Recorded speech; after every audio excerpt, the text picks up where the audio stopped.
culto a todo mês, né, um culto por mês, de distribuição de cesta básica. O que aconteceu na nossa experiência? A gente começou a ver que as pessoas simplesmente iam para o culto, algumas se convertiam, mas não eram inseridas na igreja. A igreja não estava preparada para acolher. Então foi quando Deus começou a trabalhar no meu coração que eu deveria trabalhar com a igreja, para que a igreja então aprendesse a acolher, e essas pessoas, uma vez que se convertessem ali, elas permanecessem. Então esse foi o primeiro movimento de Deus na igreja de Moça Bonita. Começamos então a chamar toda a igreja para acolher. Uma vez que essas pessoas fossem se convertendo, elas seriam amadas, elas seriam abraçadas. E um movimento, eu digo isso mesmo, um movimento simplesmente de Deus, unicamente de Deus, de um movimento da graça de Deus, em particular na história da igreja. Começou a acontecer. As pessoas começaram a ser amadas, abraçadas e muito bem acolhidas, ao ponto de desejarem ir para um pequeno grupo, porque a igreja já vinha sendo trabalhada para isso.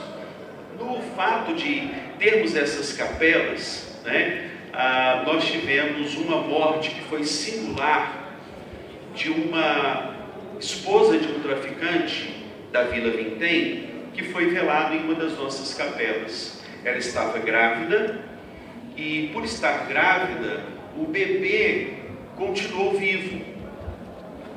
E o corpo foi velado lá, a Record, RJTV, foi parar lá na igreja e fizeram uma matéria sobre este episódio. Levaram a moça morta para o Olivério, o Albert Einstein, que fica bem perto da igreja.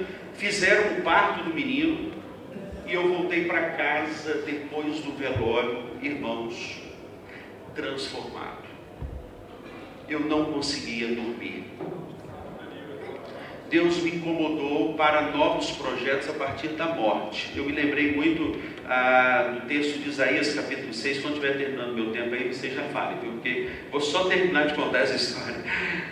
Eu me lembro de Isaías 6, no ano da morte do rei Uzias, eu vi o Senhor. E eu fui movido por Deus a orar por aquele menino. E levar a igreja inteira a orar pelo menino. E o nome do menino foi dado Abraão, o nome do menino, bem emblemático, não é verdade?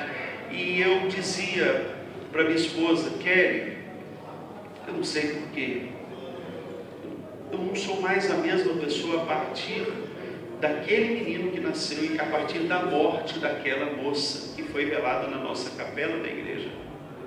Nós precisamos criar um projeto de missão na íntegra, porque a única forma da igreja acolher, cuidar e ser uma igreja relevante para a sociedade, entendendo, e aqui eu sublinho isso com vocês nessa manhã, a igreja precisa entender a sua vocação para o próprio contexto, e entender cada contexto é muito importante. Por isso que eu fui a Curitiba, passei um tempo lá estudando sobre diagnóstico de localidade, de comunidade.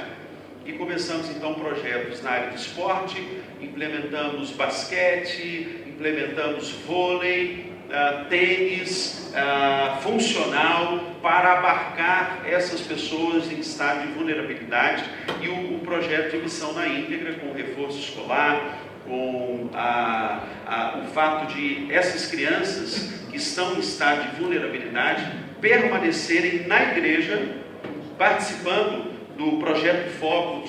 Colocamos um projeto chamado Foco para pré-vestibular e tivemos as pessoas paupérrimas da comunidade passando em uma universidade como a PUC, já vou terminar, na PUC, porque elas estavam em estado de vulnerabilidade, foram para a igreja, foram lapidadas, formadas e integradas na visão de compaixão e graça através da igreja. Já terminou meu tempo, então eu paro por aqui. Okay.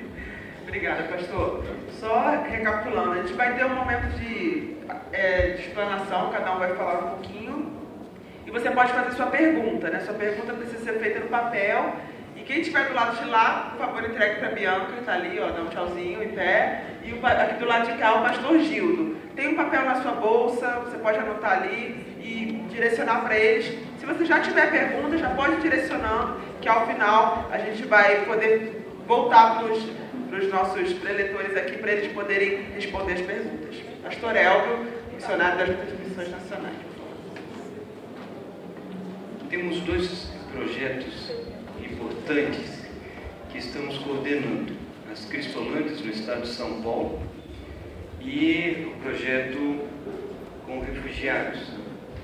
As Cristolândias, elas têm 2 aspectos: o preventivo, através do viver, e o terapêutico, que são as próprias Cristolândias. Uma das Cristolândias, os irmãos já têm acompanhado bastante, apesar de que estamos avançando para uma nova proposta das Cristolândias, uma aproximação da proposta de igreja multiplicadora dentro do processo terapêutico da Cristolândia. Estamos caminhando para essa verdade, estamos escrevendo algo nesse sentido para que as 2 linhas se aproximem e trabalhem juntos. A expectativa é de que o aluno que entre, o ex-usuário de droga, ao entrar, ele seja orientado e motivado, estimulado a ser mais do que um ex-usuário de drogas, e sim ser um agente de transformação. Jesus transforma para que ele seja um agente de transformação. Essa é a linha que nos leva naquilo que estamos trabalhando no processo terapêutico. Se ele se transforma em um agente de transformação, independentemente de onde ele estiver trabalhando, ele é uma bênção na sua igreja.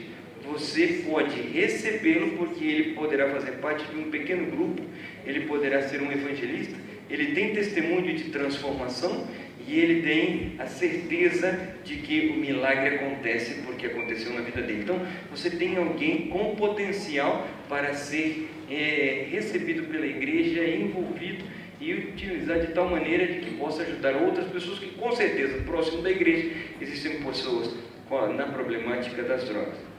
Com respeito aos refugiados venezuelanos, no caso, este projeto é bem novo, mas ele é tão relevante quanto. A Venezuela está numa situação crítica, não é porque o país passou por uma calamidade, mas por uma má administração da governação. Então, consequentemente, o povo se ressentiu. São 18 anos de um governo que levou a essa situação. A situação é muito triste. O que, por vezes, os irmãos têm visto nos meios de comunicação é um fato. 1 quilo de carne, uma quantidade enorme de dinheiro, a inflação, o FMI chegou a considerar que nesse ano a inflação poderia chegar a 1 milhão%. É uma coisa absurda, ou seja, de manhã cedo você vê um preço, às 9 horas tem outro preço, meio-dia tem outro, e assim vai mudando o preço, nem coloca o preço, porque as coisas mudam muito, e consequentemente tudo que você trata de dinheiro na hora, no final, não vale nada. As pessoas migraram para o Brasil e compaixão e graça foi o que nos moveu, porque a situação era muito crítica. A estatística do MDS, Ministério do Desenvolvimento Social, é de que 75 mil venezuelanos entraram e não voltaram para a Venezuela. A capacidade de abrigo do governo que o Exército administra em Boa Vista é de 10 mil pessoas. E se entrou 75 mil, onde é que está o resto? O resto está aí. E essa situação, numa população de 320 mil habitantes, que é a realidade de Boa Vista, causou um colapso. A palavra é essa, colapsou tudo. A educação colapsou, os hospitais colapsaram, a situação de emprego, subempregos colapsou tudo. E eu quero que vocês visualizem a problemática. Um cidadão, para pintar uma parede, ele consegue uma diária e o empregador paga para ele numa diária 30, 40 reais. Passou o dia todo num sol de 35 graus pintando uma parede. E num dos bairros de Boa Vista existe uma região que se chama a região do 80. 80, vocês sabem o que é 80? 80. 80 é o que uma prostituta venezuelana cobra por alguns minutos. Então a situação se transforma crítica também como alternativa. Eu tenho família, tenho filhos, tenho gente lá na Venezuela precisando. Se eu conseguir uma diária de faxina, eu vou passar um dia inteiro para conseguir uma faxina. E na prostituição o valor seria muito mais rápido e menos tempo. Essa é a realidade de Boa Vista, daquilo que nós chegamos. Além dessa dificuldade, nós encontramos uma outra situação. Começou a existir uma espécie, e não vou definir como xenofobia, mas uma espécie de xenofobia para com os venezuelanos. Como identificavam os venezuelanos? Eu escutava isso lá. É fácil identificar venezuelano. É só passar pela pessoa e você sente o cheiro. Quando você sentir aquele cheiro de... Você sabe o que significa CC? CC que significa cheiro de corpo. Então quando você passa e sente aquele cheiro de corpo, você sabe que é venezuelano. E isso me incomodava. Outra situação que me incomodava é que as pessoas tinham bebedouros na porta dos locais, porque é um local muito quente, uma cidade muito quente. Quando o número de venezuelanos começaram a buscar água, encher as suas garrafinhas d'água, eles pegaram os bebedouros e colocaram lá perto do banheiro, lá no fundo, para que só clientes entrassem e pudessem usar. Uma outra coisa me inquietou é que nós estávamos... Quanto é que eu tenho? Já acabou? A outra coisa que me inquietou foi de que eles tinham abrigo, barracas, banheiros químicos, onde eles iam lavar roupa. Então surge a Missão Brasil-Venezuela para lavar roupa, colocamos bebedouro e começamos a dar algum tipo de oportunidade de banho. E ao sair do banho, perfume masculino e perfume feminino. Com esse detalhe, nós tivemos a Band indo nos visitar, porque ficaram surpresos com a iniciativa de poder ajudar. E logo depois veio a Rede Globo perguntar como é que a gente lavava a roupa. E a gente explicou como é que é. Abre a tampa, coloca a roupa, aperta o botão. A razão é dignidade humana. São seres humanos como qualquer um de nós. Hoje nós temos no abrigo em Guarulhos um engenheiro elétrico, que também é engenheiro eletrônico, uma médica. São pessoas capacitadas. A médica tem inclusive pós-graduação, mas a situação ficou crítica. Então precisávamos verificar a dignidade humana, como poder ajudar, e a partir daí surgiram as iniciativas da Missão Brasil-Venezuela. Obrigada, pastor Fabrício. Bom, eu nasci e fui criado num contexto muito próximo ao que nós hoje temos como uma comunidade, mas que era a favela, né? O contexto em que se existia muito do que o pastor Marcos falou em termos de drogadição, em termos de vulnerabilidade social. Isso sempre me atraiu no envolvimento ou ao envolvimento, né, maior com esse grupo, né, de pessoas que, para alguns, ou para a ciência, né, à luz do que disse Gessé de Souza, um sociólogo, em novembro de 2016, são a escória, são excluídos sociais, são a ralé social. Pessoas que, segundo Gessé, não têm um ativo social, ou seja, não têm nada a oferecer pela sociedade.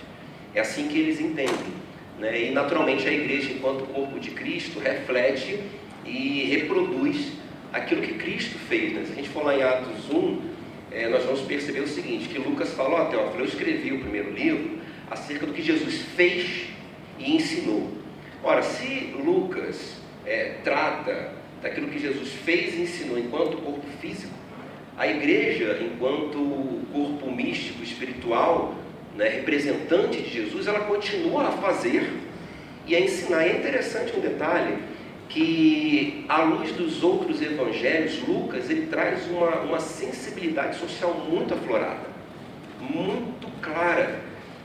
Lucas vai fazer menção, por exemplo, mais do que os demais evangelhos, para aqueles que eram excluídos da sociedade, aqueles que eram vulneráveis para a época, como as crianças, como as mulheres, como os gentios, né? Lucas, ele, por exemplo, vai trazer só ele a ilustração do bom samaritano, né? Fazendo menção dessa relevância social. Lucas é o único, por exemplo, que fala que quando Jesus entra no templo, pega lá o rolo, abre em Isaías 61 e traz aquele discurso que a gente conhece e fala, olha, hoje aconteceu isso daqui.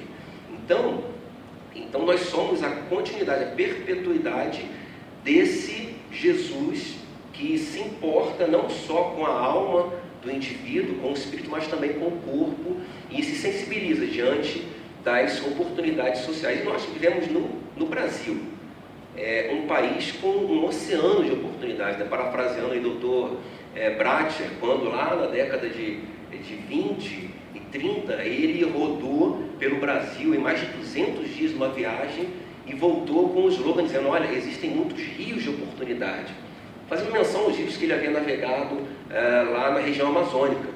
Então eu amplio um pouco essa visão, eu acho que não existem só rios, existem oceanos de oportunidade para o discipulado, para a evangelização. A gente pode até falar um pouquinho sobre a prevenção, que na minha opinião tem se mostrado lá em São Paulo.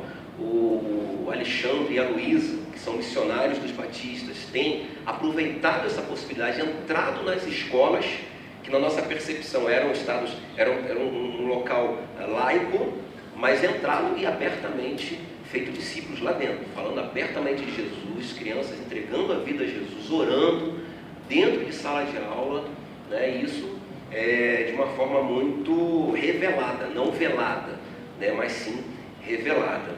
E para concluir a minha fala aqui inicial, se vocês forem perceber, o tema desse painel aqui é fazendo discípulos com pessoas em situação de risco social.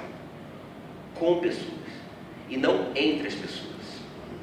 Então eu acredito que se a gente tiver um olhar não só de pena, de piedade, de compaixão, mas um olhar de que aquele ali, ele pode fazer, inclusive muito mais do que hoje nós fazemos, que Jesus pode atuar através daquela vida que hoje está lá nas ruas, na Cracolândia de São Paulo, ou lá na Vila Vintém, ou mesmo lá no Complexo do Lins, onde eu moro, lá próximo, fazer muito mais do que a gente pode imaginar para o reino. A gente muda essa perspectiva, a gente consegue agregar mais pessoas nessa que é a função da igreja, à luz daquilo que eu já havia comentado. Tá? E para concluir de fato, né, eu acho que é importante a gente trazer a definição do que é situação de risco social. E situação de risco social ou está aquele indivíduo que tem os seus direitos fundamentais subtraídos ou ameaçados. Então, ameaçados, inclusive, né, ou pessoas em situação de risco social, são, inclusive, aquelas crianças, aqueles adolescentes que têm lá na sua família estruturada, tem lá a sua escola particular paga todos os meses, tem o seu videogame de última geração, ele pode estar em risco social. Então, a gente precisa também, enquanto igreja, ampliar essa visão, não olhar só para as pessoas que estão na rua, como se elas fossem as pessoas em situação de risco social, mas à luz da definição apresentada, esse universo é muito maior do que a gente pode imaginar. Obrigada, pastor Fabrício. Então, recebemos aqui muitas perguntas, né? A gente vai começar aqui com uma pergunta direcionada ao pastor Elvio. E a pergunta é: como tem sido o atendimento dos venezuelanos na área espiritual? Todos os dias, em Boa Vista, nós temos de terça a sexta reuniões evangelísticas. E é gratificante, nós tivemos uma experiência muito particular.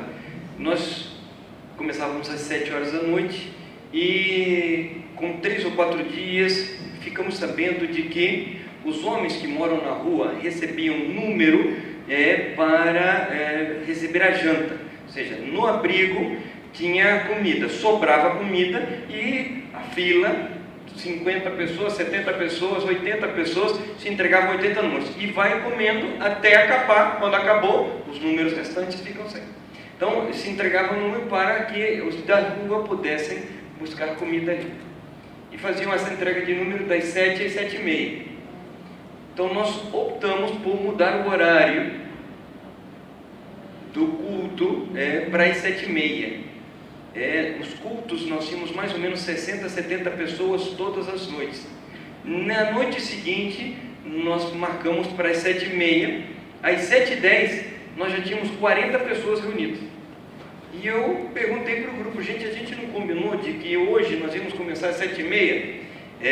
Porque tem a entrega do número para vocês almoçarem. Palavra deles, e que muito me sensibilizou.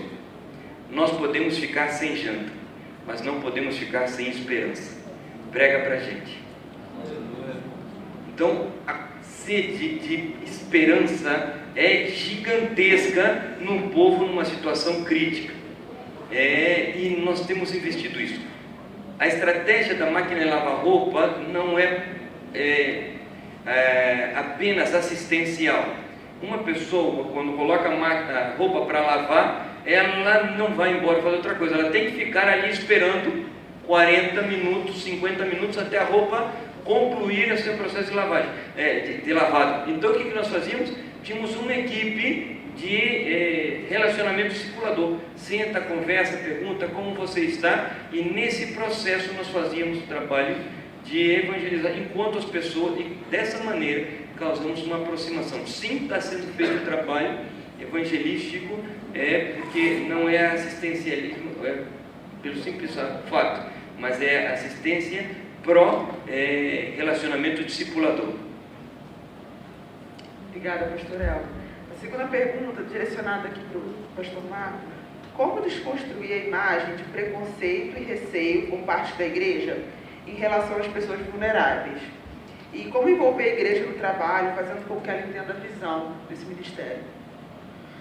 Muito bem, eu entendo que as pessoas da própria igreja, essa tem sido a minha experiência em igreja multiplicadora, porque a Igreja Batista de Moça Bonita tem crescido muito na visão de pequenos grupos e nessa integração. Mas, baseado até naquilo que foi falado hoje de manhã pelo pastor Paulo Cabral, numa visão a longo prazo de 3 anos, eu me lembro que quando cheguei no Rio de Janeiro e vi o desafio gigantesco que estava sobre as minhas responsabilidades, eu comecei a orar. E Deus só colocava no meu coração um tema a ser pregado. A igreja já tinha um lema, um tema geral, que era uma igreja que reflete a beleza de Cristo. Eu coloquei uma vírgula e coloquei uma palavra neste lema, dizendo: uma igreja que reflete a beleza de Cristo, vírgula, amando, e uma exclamação. E comecei a pregar sobre amor. E preguei muito tempo sobre amor na Bíblia, à luz da palavra de Deus. A igreja primitiva, o ter tudo em comum, o acolhimento, o discipulado, e percebi que a igreja, embora fosse já uma igreja de mais de 1000 membros, quando cheguei para pastorear, era uma igreja que não tinha sido discipulada. E a grande realidade nossa é que o nosso povo, mesmo com larga caminhada eclesiástica, é um povo que precisa ser discipulado.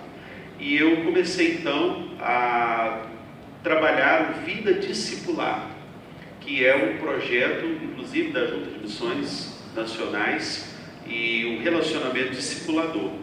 Comecei a trabalhar a visão de discipulado, amor, cuidado.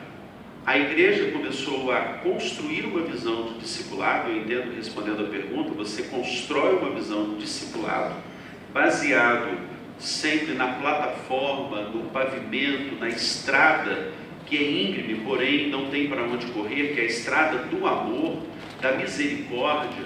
E você começa então a orar para que Deus vá lhe dando sinais evidentes de que a compaixão, a misericórdia da igreja está sempre aquém do desafio que está proposto.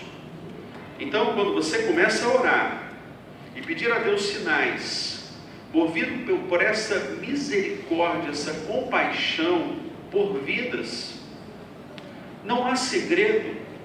Deus, Ele se encarrega de dar a você as pessoas certas. Por exemplo, eu tive na minha experiência uma mulher por nome Cláudia, da Porta do Céu, um lugar muito vulnerável. As crianças lá não vão até a escola. A igreja se viu no desafio de inserir essas crianças na escola. Essa mulher se tornou uma missionária. Nós começamos a orar, começamos a preparar a igreja para o amor e o compartilhar da graça. O que aconteceu? Essa mulher virou uma missionária na Porta do Céu que integra essas crianças. O ônibus da igreja vai à Porta do Céu, busca as crianças, traz para a igreja alimenta. A igreja começou a ver um monte de crianças, de todas as raças, crianças que você olhava e dizia assim, essa criança não tem o que o pastor Elvio chamou de dignidade. Muitas descalças, crianças descalças chegando na igreja. A igreja começou a ser impactada por isso. E a igreja Deus começou a fazer um despertamento, um avivamento, eu diria, na própria igreja de Moça Bonita, porque a gente viu, olha, nós precisamos colocar um polo lá, a gente precisa alugar uma casa, a gente precisa chamar os profissionais da igreja. E aí foi um movimento muito interessante nessa construção e desconstrução. Espera aí, quantos profissionais nós temos aqui? Você formou em quê? Aí eu via engenheiros na igreja, professores, pedagogos, enfermeiros. E eu dizia, você não é nada disso, você é um missionário. Nas horas vagas você faz um trabalho da sua profissão. E a igreja foi sendo envolvida por isso. E quando nós vimos, os profissionais estavam doando as suas horas para ensinar essas crianças, para doarem. O professor de educação física, por nome Rodrigo, por exemplo, sentei com ele, discipulei durante 6 meses, porque não adianta a gente achar que a obra vai ser mágica. Você precisa investir a sua vida na vida de outro. O discipulado, discípulo ao lado, discipulado, você precisa caminhar junto, fazer o que Jesus fez. E eu peguei o Rodrigo, levei para a minha sala e passei horas com ele, 1 hora por semana, ele tinha que estar comigo. Compartilhava a visão, orava com ele, levei para o vida discipular, ele fez todo o processo de vida discipular. E ele é um grande professor de educação física, juntamente com a professora Carla, esposa dele. O que aconteceu?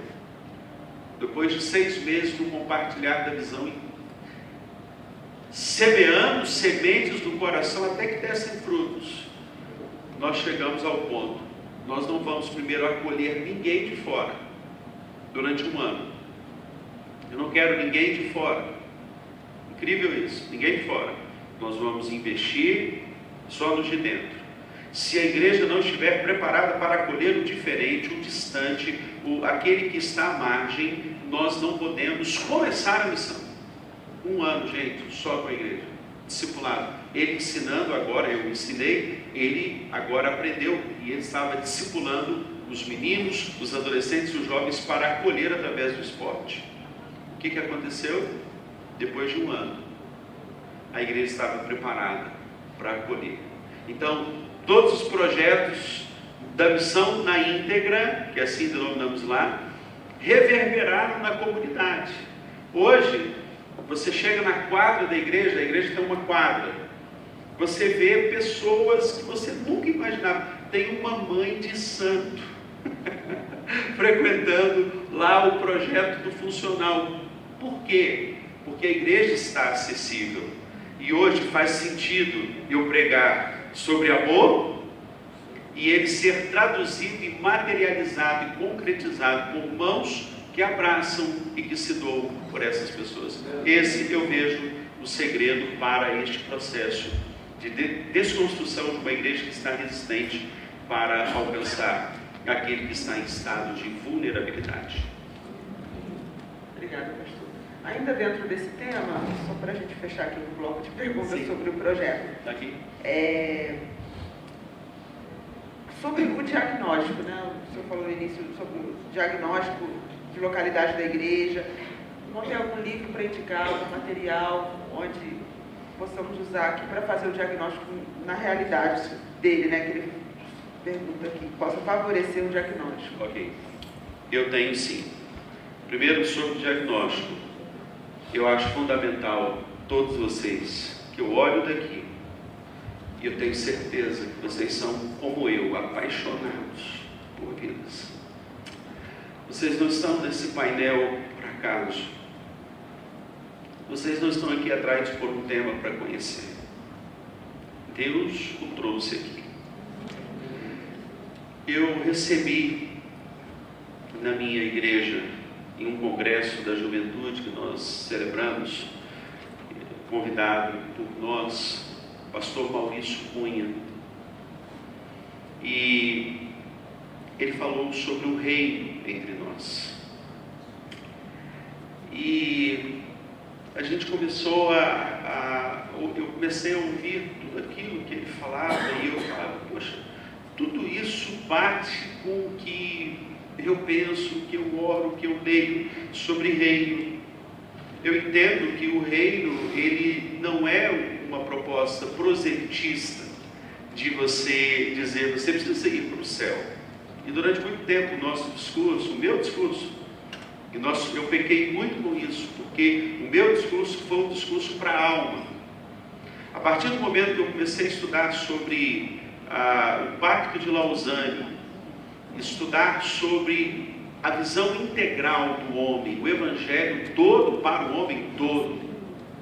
E comecei, depois que o Maurício Cunha esteve lá, comecei a estudar sobre o reino entre nós, porque ele tem um livro sobre isso, né?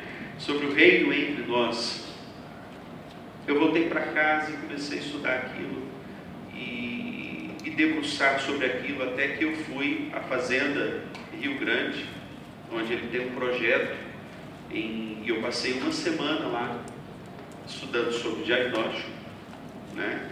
Sobre pesquisa de campo, e é algo assim que eu confesso aos irmãos, eu estou dando os primeiros degraus, dando os primeiros passos nos primeiros degraus. Eu não sou mestre para falar sobre diagnóstico, mas eu digo para vocês, estou muito bem resolvido na minha visão pastoral, de que a igreja precisa fazer o diagnóstico de campo. E aí é que, baseado nisso, com os assistentes sociais da própria igreja, estamos começando este trabalho de pesquisa na própria Vila Vintém, que hoje a Vila Vintém, ela é um grande alvo meu. Ela está a 2 quadras da igreja, né? E então, sobre isso, não existe um livro sobre diagnóstico. Existem experiências que são trocadas, como eu estive lá no projeto do pastor Maurício Cunha, em Curitiba, né? E passei ali uma semana estudando sobre isso, e tudo isso tem levado a nós, enquanto os assistentes sociais, a própria igreja, a nós, enquanto líderes, e todas essas experiências que Moça Bonita começou a experimentar, a então avançarmos no processo de descobrir. O diagnóstico tem como um propósito muito interessante, né? Descobrir as fragilidades do contexto e descobrir as potencialidades do contexto, né? Então, todas essas, por exemplo, o Abraão é filho de uma mulher que faleceu, o pai foi preso. Ele está num contexto de vulnerabilidade. Qual é o nosso acesso ao Abraão? É através de irmãos que moram naquele contexto, que estão nos ajudando a fazermos um compêndio de perguntas e elaborarmos respostas baseado na observação participativa, né? Ali, e no mapeamento daquelas ruas, daquelas casas, da vida. É um processo, assim, eu falo até sobre diagnóstico, porque eu vivenciei isso lá durante uma semana. É um processo muito lento. Não vai adiantar você chegar num contexto e falar assim, poxa, com 6 meses eu já tenho uma resposta daquele contexto. E é claro que, quando eu olhei o contexto do Abraão ali, qual o meu objetivo? Trazer o Abraão para a igreja apenas, não levar a igreja ao Abraão, a casa dele, né? E aí, dentro desse aspecto do reino, nós temos políticas públicas em que a igreja está muito à parte, as políticas públicas que dão o direito ao ir e vir, à saúde, à educação. Nós encontramos na porta do céu, perto da igreja, um bairro chamado Porta do Céu, crianças que não estão estudando, crianças que não estão na creche. O que nós vamos fazer? Vamos trazer para a igreja? Apenas. Eu entendi que o reino é a igreja presente em todos os âmbitos. Todos os profissionais que você tiver na sua igreja, eles serão úteis para você levantar apontamentos e fazer perguntas, diagnósticos, com respostas daquele contexto. Então, eu indico você o livro do Maurício Cunha, O Reino Entre Nós.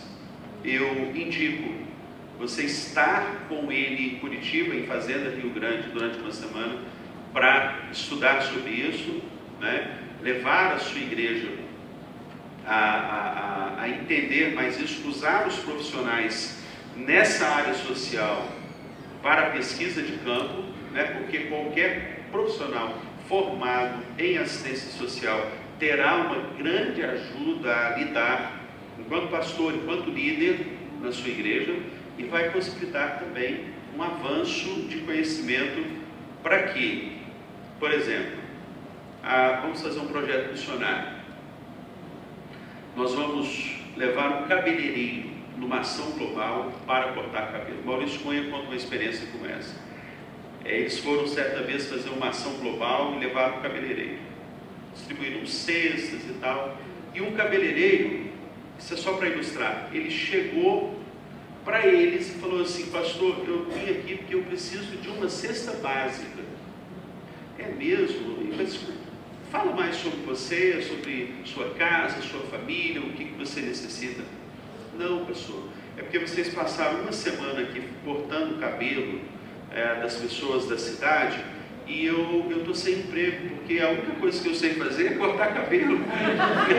Então, ele ilustra isso para dizer o quê? Às vezes nós vamos na intenção melhor possível, para ajudar aquelas pessoas, não cortar o cabelo, passa a máquina, né? A gente tem que dar dignidade para elas. E você está fazendo um estrago na vida de outros. Por isso que o contexto precisa ser estudado, né? Com isso surgiu o objetivo de termos uma classe de missões na PIB de Moça Bonita, que funciona de 11 horas às 13 horas, todo domingo, para a igreja, um grupo de vocacionados, entendermos a teologia da vocação. Qual é a vocação missionária de cada um de nós? Eu acho que isso é muito importante para a igreja, mas eu indico o livro do pastor Maurício Cunha. À luz da experiência que Missões Nacionais tem na área social, que tem nos ajudado muito no que tange a diagnóstico, é o que a ciência da prevenção chama de fatores de risco. Então você tem ali, a gente vai falar um pouquinho amanhã no workshop do Viver, já fazendo uma propaganda aqui, provavelmente nessa sala às 3 horas da tarde, você tem os fatores que são características, fatores de risco, que são características de um indivíduo, grupo ou ambiente que favorecem o ingresso desse indivíduo em algo ruim para ele, seja nas drogas, seja em qualquer outro aspecto negativo. Então, uma boa identificação desses fatores de risco é fundamental nesse diagnóstico. A gente precisa saber perguntar bem, né, para obter a resposta que de fato a gente precisa. E isso, a ciência, ela não... a gente não tem um livro, né? Falta ali o próprio Maurício Cunha, quando ele esteve lá no Rio de Janeiro, ele disse para mim que vai fazer já a segunda edição desse de uma forma mais objetiva, mais prática. Mas se puder, se você sentir interesse, nós compilamos o que a ciência da prevenção, em pelo menos uns 3 livros, fala sobre fator de risco. Isso tem nos ajudado muito, né? Em São Paulo, Rio de Janeiro, Bahia, Brasília, Pernambuco, Maceió, Espírito Santo, na nossa identificação, nosso diagnóstico do que de fato aquele indivíduo precisa, para a gente não estar apresentando algo absolutamente desconectado com a necessidade real. Então, se vocês quiserem, amanhã a gente tem a oportunidade de conversar um pouquinho sobre esse aspecto. 3 horas da tarde, provavelmente nessa sala. A gente vai explicar melhor, vai chamar vocês melhor amanhã. Ainda dentro desse tema de prevenção, a pergunta é para o pastor Elvio e para o pastor Fabrício. A pergunta é o seguinte: como funciona a prevenção? Vou falar um pouquinho mais, né, sem adiantar o assunto de amanhã na Cristolândia. E em relação às escolas, né, um questionamento foi que dentro da escola, muitas vezes é fechada para o Evangelho. Como fazer para falar de prevenção nas escolas que são fechadas para o Evangelho? Bom, deixa eu começar aqui a responder, e vou ter que adiantar um pouquinho de amanhã, né? A prevenção, só um pouquinho, né? A prevenção, 2 pilares básicos, né? Um, já falei, identificação dos fatores de risco. A prevenção caminha por esse viés e também caminha pelo viés do fortalecimento de fatores de proteção, que a gente vai falar o que são esses fatores, né? Quais são também, mas aí é cenas do próximo capítulo. Você pode ver amanhã. Agora, em relação à escola, irmãos, eu experimentei 3 métodos para entrar numa escola, tá? Primeiro método, eu peguei o telefone, disse o meu nome, disse o que eu fazia e onde eu fazia o que eu fazia, e falei: a senhora se interessa com a diretora? A senhora se interessa que eu vá aí com uma equipe falar sobre prevenção ao uso de drogas? Qual vocês acham que foi a resposta dela? Sim. Quando? Amanhã? Hoje dá tempo? Né? E eu tinha essa perspectiva de fato de uma escola fechada, de uma escola que, quando eu me apresentasse como alguém de uma instituição religiosa, ela fosse fechar as portas. Porém, o problema é tão significativo e as respostas que essas pessoas que passam por esses problemas são tão nulas que a questão do Estado laico fica em segundo plano. Eu tive a oportunidade de ir em 2 dias em 4 escolas falar sobre prevenção. Na primeira nós pisamos no freio, não falamos de Jesus, não oramos. E aí tinha um outro pastor comigo e falou: rapaz, a gente precisa, não estou gostando disso não. Estou gostando não, a gente tem que falar de uma forma mais clara. Aí eu falei: olha, vamos falar, a única coisa que pode acontecer, a gente nunca vai voltar aqui, tá? O que pode ser um problema para a gente. E aí nós falamos com a diretora de forma antecipada: olha, nós vamos orar, a gente entende que o ser humano, ele é um ser biopsíquico, social e espiritual, então não tem como desconectar a espiritualidade desse contexto de drogadição.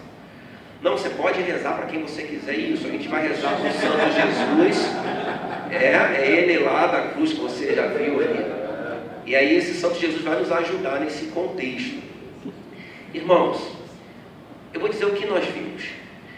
Nós vimos crianças chorando, pedindo aconselhamento. Nós vimos crianças cristãs e adolescentes chorando porque até o momento não eram sal e nem luz naquele contexto tão difícil. Nós vimos diretoras desesperadas pedindo: Fabrício, pelo amor de Deus, você precisa ficar aqui para a turma da noite. Eu falei: mas eu agendei numa outra escola. Não cancela. Liga para lá e cancela. Eu falei: não, a gente vai estar novamente aqui. Então, e esse foi o método, né? Deixa eu contar o restante dos métodos. O segundo foi um ofício. Em alguns momentos, em uma escola especificamente, a diretora acionou a Secretaria Municipal de Educação e ela mandou um representante para vigiar, saber o que a gente ia fazer. Perfeitamente compreensível. No final, eu perguntei a ela: professora, o que a senhora achou? Falou: fundamental, linguagem adequada, né? A necessidade é de fato muito grande. Então, irmãos, para resumir, a gente não tem encontrado dificuldade. Quando a gente tentou ir por um meio mais burocrático, digamos assim, que seria talvez o primeiro meio que nós pensamos, nós encontramos mais obstáculos do que diretamente na diretora do colégio ou no diretor. Então é assim que tem sido feito, a gente tem visitado muitas escolas, e a gente quem? A gente batista, né? Porque se depender de missões nacionais para fazer isso, a gente não vai alcançar nunca o universo de pessoas que precisam ser alcançadas nos nossos colégios. Eu aproveito o gancho de onde ele deixou, a urgência e o gigantesco desafio que temos. Precisamos igrejas envolvidas nesse processo de prevenção, acreditando de que não é tão complexo como a gente supõe que seja o trabalho. Ele é muito mais fácil porque a necessidade é gigantesca. É gratificante ouvir um pastor, um irmão falando: meus filhos estavam nessa escola e era terrível, eu levava de manhã orando para que eu pudesse chegar de tarde e poder retirá-lo. Agora que entrou viver aqui dentro, agora estou mais tranquilo. Eu chego, deixo, porque a mentalidade das pessoas no colégio mudou, a mentalidade das crianças. A luz brilha, gente, a luz brilha e as trevas se dissipam. É bíblico. A gente precisa mais gente se envolvendo nessa, e esse é o nosso desafio, de que quantas pessoas precisam? Nós começamos lá em São Paulo com um casal, e em um mês eles estavam atendendo a 2.500 crianças, e começamos, e agora busca voluntário, busca gente para poder somar, começa, gente, começar, amanhã. Se você ainda não começou, tem as dicas de como começar. Esperamos vocês. Fiquei comercial. Pastor Marcos, como que funciona o culto da cesta básica e o processo de discipulado das crianças e dos demais que são atendidos? A gente tem pouco tempo agora, se pudesse um pouquinho mais resumido. No sentido que eu gosto de falar muito, então, bem objetivo. Então, o culto da cesta básica ele funciona a cada um mês, toda segunda-feira do mês. Ele é um culto com cânticos, adoração, e uma forma de envolver a igreja foi chamar a equipe de louvor, os coros da igreja, coreografia, não é? E preparar a igreja para que as pessoas cheguem. Muito interessante. Quem já foi à Moça Bonita, né? O pastor Fabrício já foi, alguns aqui já foram também. A igreja, ela tem uma perna do L e tem a nave central. A igreja cresceu, então vamos aproveitar espaço, né? E ficou a perna do L. Então elas chegam na perna do L, que é um pouco menor do que a nave central, e elas se sentam. Preparamos a igreja para que essas pessoas, ao chegarem, elas não ficassem sozinhas. Eu disse de púlpito em vários domingos antes: olha, daqui a um mês nós vamos ter um novo culto de sexta. Então, as pessoas vão chegar e eu quero um membro da igreja sentado com essa pessoa ao lado. Eu não quero que eles estejam juntos e vocês numa parte. Porque era muito interessante, quando vinha alguém, tal pessoa sentava distante e o povo da cesta muito distante. Então são 50 cestas, as pessoas são cadastradas a cada 6 meses. Os que recebem cestas durante 6 meses não receberão nos próximos meses. Nós vamos abrir um cadastro para outras. Então funciona dessa forma.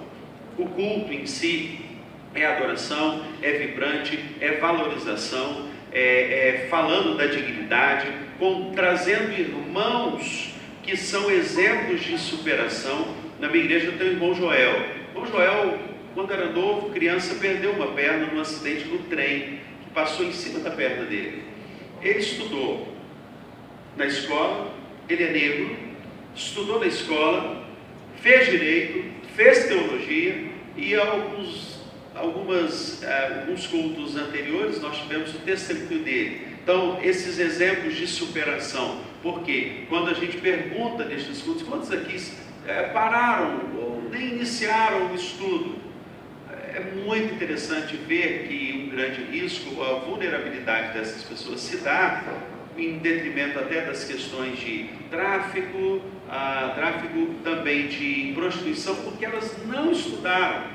Então a igreja começou a ser preparada para isso, e à medida que essas pessoas se convertem no culto, nós já temos os discipuladores que realizam o relacionamento discipulador da Junta de Missões Nacionais, aquele livretinho que eu considero, irmãos, quem nunca viu, aqui tem de sobra para vender, vale a pena você pegar aquele livro que é com base no Evangelho de João. É o primeiro passo para evangelizar, um RD, uma pessoa e a outra. A pessoa chega à igreja, com isso nós tivemos pessoas que, vou falar mais rápido para ganhar tempo e falar mais coisas, né? Então, a pessoa chega, ela tem o estudo bíblico, tem pessoas que estão preparadas hoje por nós, por nossa equipe de discipulado da igreja, para acolher, dar o estudo para elas. Então, das que converteram dessa mudança, dessa metamorfose até na vida e história da igreja que começou a acontecer, elas começaram a permanecer na igreja.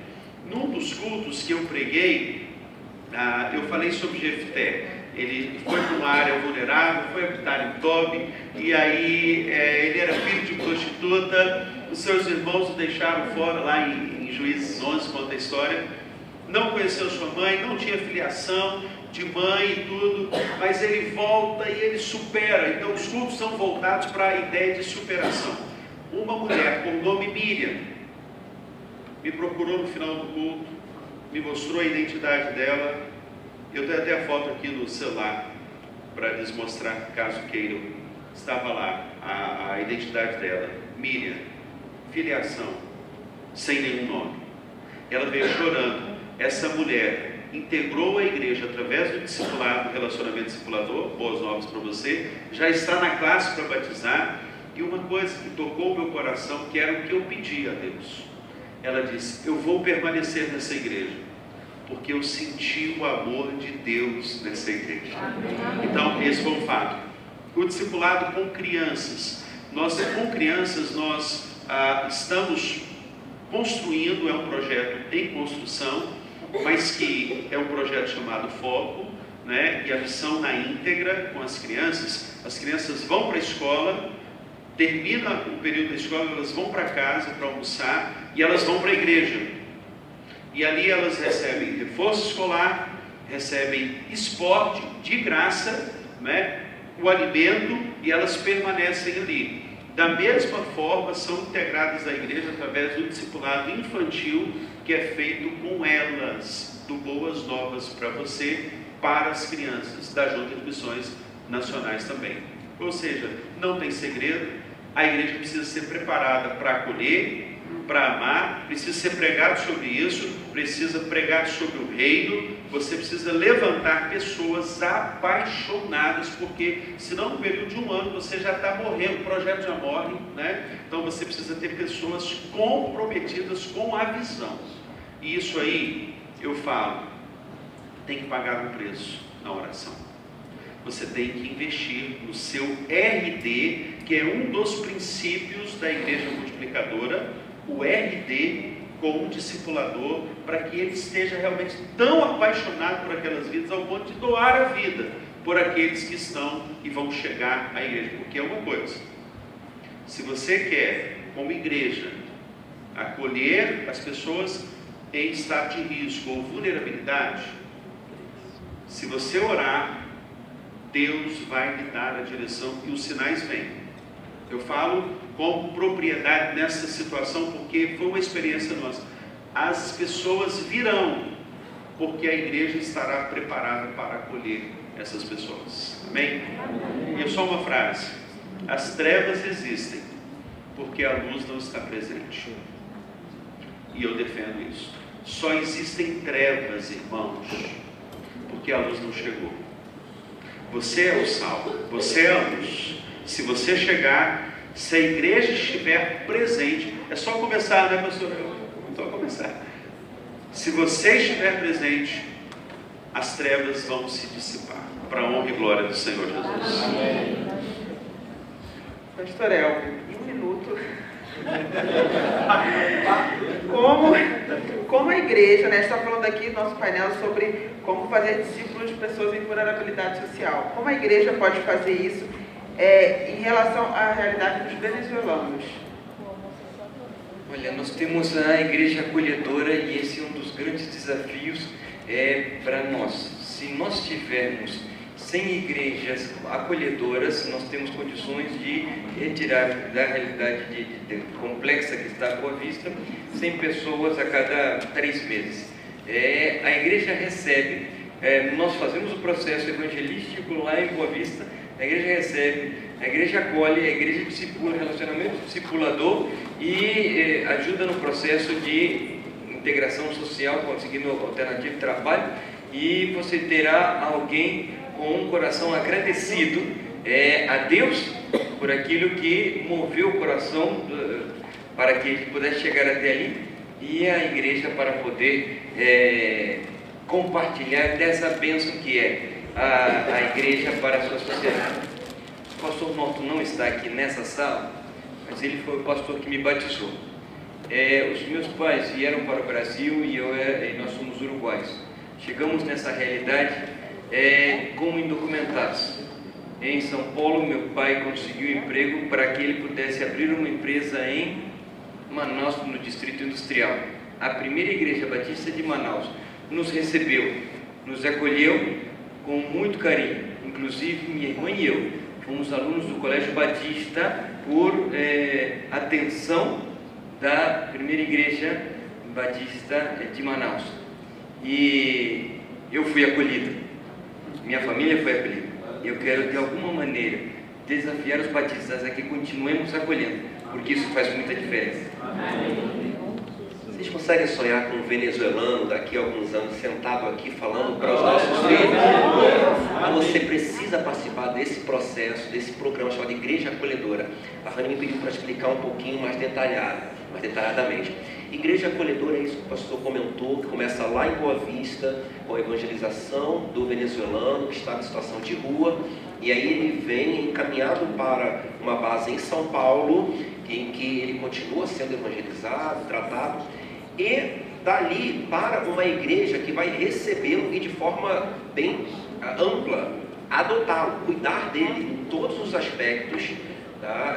De educação, de saúde, de alimentação, de moradia, e sendo, né, com isso abençoada também pela permanência desse venezuelano. A gente precisa mudar essa perspectiva, né? Não são coitados, nós não estamos só dando, nós estamos recebendo. Afinal de contas, melhor é dar do que receber, né? Então, algumas igrejas já têm feito isso, têm recebido essas pessoas, têm conseguido encaminhar para o mercado de trabalho, e eles, pela graça de Deus, têm alcançado autonomia e têm tocado as suas vidas, e dando espaço, dando lugar para outros venezuelanos. Então, esse ciclo precisa ser contínuo, precisa ser constante, e nós só conseguiremos se nós tivermos igrejas acolhedoras. Estávamos aqui, né, nós três, há um mês atrás, com um especialista em processos, pensando, estudando sobre como melhorar esse fluxo.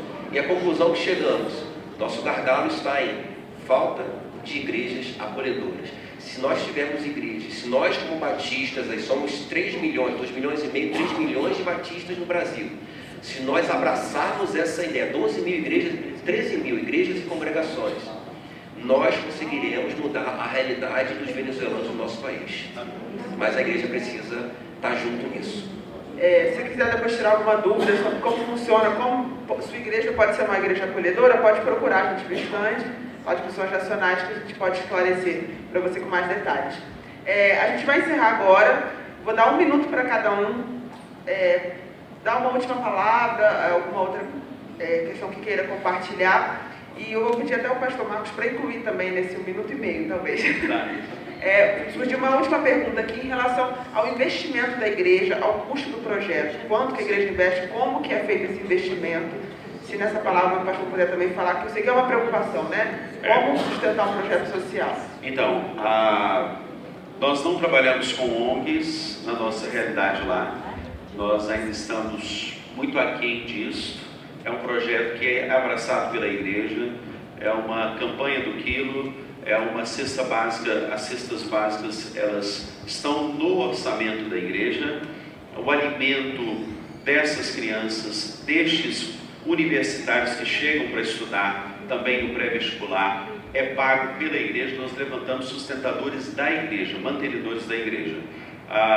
Então, dessa forma, o investimento hoje tem sido feito pela igreja por voluntários que doam o seu trabalho. Até partindo já para a minha última palavra, Deus me levou, gente, a descobrir profissionais dentro da igreja. Isso tem feito uma diferença, porque o irmão é formado em engenharia, né? E de repente você pode dar um curso de elétrica dentro da própria igreja. Isso nasceu na igreja de Moça Bonita. Um irmão chegou para mim, ele é recém-convertido, recém-batizado, já está no treinamento do TADEL, treinamento avançado de liderança que a igreja promove lá todas as segundas-feiras, formação de liderança, já está lá. Mas ele chegou para mim e falou assim: pastor, eu sei trabalhar em pallet com madeira, e eu vou te trazer um banco aqui que eu fiz. Eu falei: traga. E eu apresentei o banco à igreja, e eu disse: quem quiser aprender a fazer este banco para vender, esse banco vai custar em média, um banco desse, R$150. Você tem fonte de renda. A igreja, os nossos sonhos, né? O projeto Criar da igreja, nós trouxemos uma irmã voluntária da própria igreja, porque você vai descobrir um poço de potencialidade na sua igreja quando você parar para falar sobre isso, sobre os profissionais nessa área. O que aconteceu? Uma irmã ensinou outras irmãs, uma equipe, a fazer laço de cabelo. Ela montou uma microempresa onde ela faz o laço, ela dá nas mãos de outras meninas, moças, mulheres, para venderem os laços. Ela está ganhando dinheiro, ela não tinha renda. O meu projeto para a PIB de Moça Bonita na área da música, musicalidade, meu sonho, gente, e eu creio que eu vou voltar aqui daqui a alguns anos para contar a realização deste sonho. Meu projeto é Fábrica de Sons e Arte, já tem o nome lá, a escola de música já funciona assim, e o meu sonho é um profissional que vai ensinar crianças e adolescentes na construção de instrumentos, para que eles mesmos, uma vez que aprendam a tocar e a fazer o instrumento, por isso Fábrica de Sons e Arte, eles venham depois revender estes instrumentos e ter uma fonte de renda. Ou seja, os profissionais estão ali, os talentos estão na igreja, você precisa só falar e descobrir estes talentos dentro da própria igreja, porque eles vão surgir. Creia nisso. Eu te dou essa palavra de encorajamento.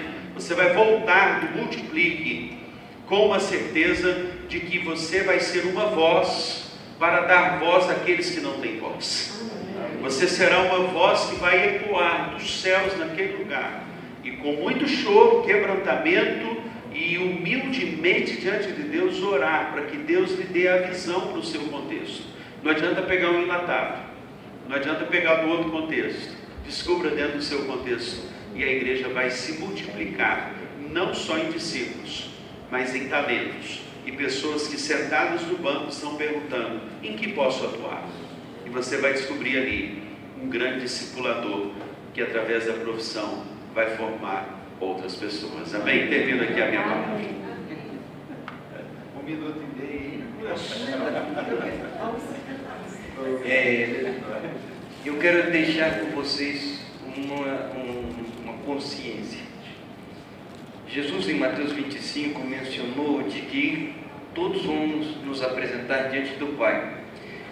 As ovelhas para a direita e os bois para a esquerda. Mas ele vai dizer o seguinte: você que é ovelha, prova, exame final. Que me deste de comer, tive sede, me deste de beber, tive fome, me deste de comer, fui estrangeiro e me acolheste. Ou seja, o processo de ser ovelha não é para ser receptáculo da graça, é para ser canal da graça. Fui abençoado para abençoar. Então, sou ovelha para dar água, sou ovelha para dar comida, sou ovelha para acolher aqueles que estão ao meu redor. Porque quando eu faço isso, eu estou fazendo para Deus.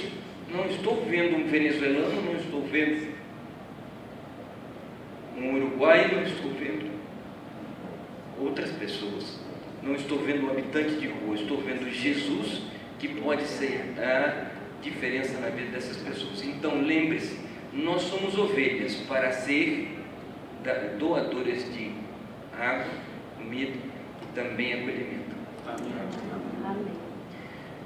Minha palavra final é acerca lá da grande comissão, né, quando a gente lê, né, portanto, ide, fazer discípulos de todas as nações, batizando em nome do Pai, do Filho e do Espírito Santo, ensinando-os a observar todas as coisas que eu vos tenho feito, e eis que estou convosco. Deus tem trabalhado no meu coração a última frase, primeiro que tudo, né, eu estou com vocês. Eu já estou aqui, da mesma forma como o povo de Israel, ao atravessar o Mar Vermelho, eu disse, olha, passem este Jordão. Quer dizer, Deus já estava lá no problema. Então Deus tem falado muito comigo nesse sentido. Fabrício, eu já estou aqui no meio desse pessoal em vulnerabilidade. Eu só preciso que você venha aqui, eu quero que você venha aqui e se junte àquilo que eu já estou realizando. Então eu acho que o nome Fabrício deveria sair e entrar batistas.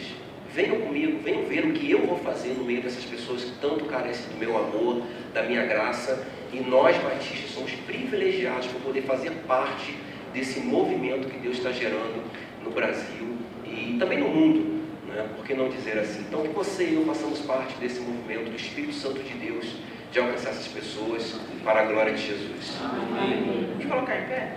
Encerrar? Queria agradecer a Bianca, né, voluntária, o pastor Gildo também. Muito obrigado pela ajuda. Vamos orar nesse momento, para encerrar esse painel. Vocês puderam conhecer um pouco mais, quem sabe nos corredores, né? Vão poder conversar, tirar alguma outra dúvida, alguma outra pergunta que ficou ainda no seu coração. Eu queria chamar aqui a Tainara para fazer essa oração. Tainara é missionária também. Acabou de se formar um pouquinho, né? Tem trabalhado nessa área. Orar. Pai, nós queremos te glorificar. Muito obrigado, Senhor, porque podemos aqui discutir daquilo que sabemos que necessitamos ainda, meu Deus, melhorar. Obrigado, meu Deus, porque estamos aqui disponíveis e queremos te dizer mais uma vez, queremos fazer aquilo que é segundo o seu coração. Senhor. Usa as nossas vidas, que possamos sair daqui renovados e também querendo fazer aquilo que é segundo o seu coração. Senhor. Pai, que continuamos, Pai, possamos continuar seguindo aquilo que o Senhor tem nos dito aqui durante esses dias, Senhor. Pai, muito obrigado por tudo que o Senhor tem falado, Senhor. Que possamos ter agora uma boa alimentação, para que possamos retornar, meu Deus, mais tarde, querendo ouvir mais daquilo que o Senhor tem a nos